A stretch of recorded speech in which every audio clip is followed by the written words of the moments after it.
দুটো ব্যক্তির ভোট চাই না। আমি দিনের ভোট দিনে হোক, আমি রাতে চাই না। আমি 14 সালে 154 জন বিনা প্রতিদ্বন্দ্বিতা নির্বাচিত হোক, এই নির্বাচন আমি চাই না। আমি জোর করে হুন্ডা গুন্ডা দিয়ে আমি বাংলাদেশের সরকার গঠন করতে চাই না। আমি সরকার গঠন করতে চাই 91 সাবতির মতো একটা সুষ্ঠু ভোটের মাধ্যমে। আমার ভোট আমি দিব, যাকে ইচ্ছা তাকে দিব।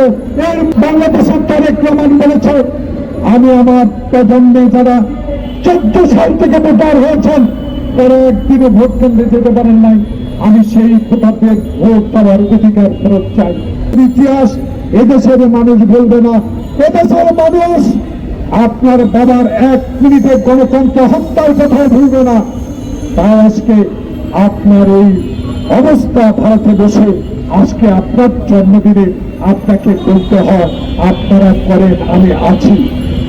আছি মানে কি, বাংলাদেশে ছাত্র জনতার এই বিপ্লব একদিনে হয় নাই, 16 বছর 10,000 মাইল দূরে থেকে আমাদের প্রিয় নেতা তারেক রহমান যে নির্দেশ দিয়ে সংগঠনকে শক্তিশালী করে রাজপথে আন্দোলন করে রক্ত ছড়েছে, আয়না ধরেছিল, ডিবি অফিসে নির্যাতিত হয়েছে, হাঁটু পানিতে দাঁড়িয়ে রাত কাটিয়েছে, এক জেলা থেকে অন্য জেলা গিয়ে রিক্সা চালিয়ে জীবন ধারণ করেছে, মার মৃত্যুতে জানাজা পড়তে আসতে পারে নাই।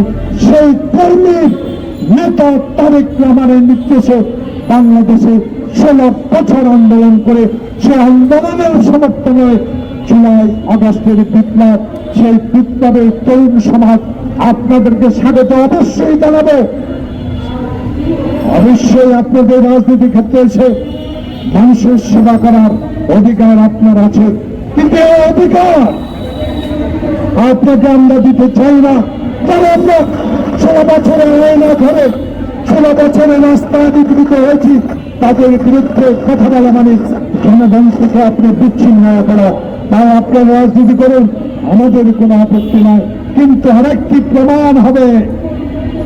ডক্টর প্রফেসর মোহাম্মদ সাহেব আপনার সঙ্গে পরীক্ষা লন্ডনে বসে নেতার সাথে আলোচনা করে উত্তম কিছু প্রশমিত করেছেন।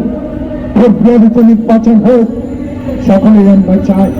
সেই নির্বাচনের ফাঁকে যদি আবার কোন ষড়যন্ত্র নিহত থাকে, আবার কোন প্রথার তলে যদি আপনার জ্ঞানের কাছে গুনগুন করে ষড়যন্ত্র করে এই নির্বাচনকে বানচাল করার বিনা প্রচেষ্টা করে আমরা রুখে দিব, রুখে দাঁড়াবো। তাই আজকে আপনাকে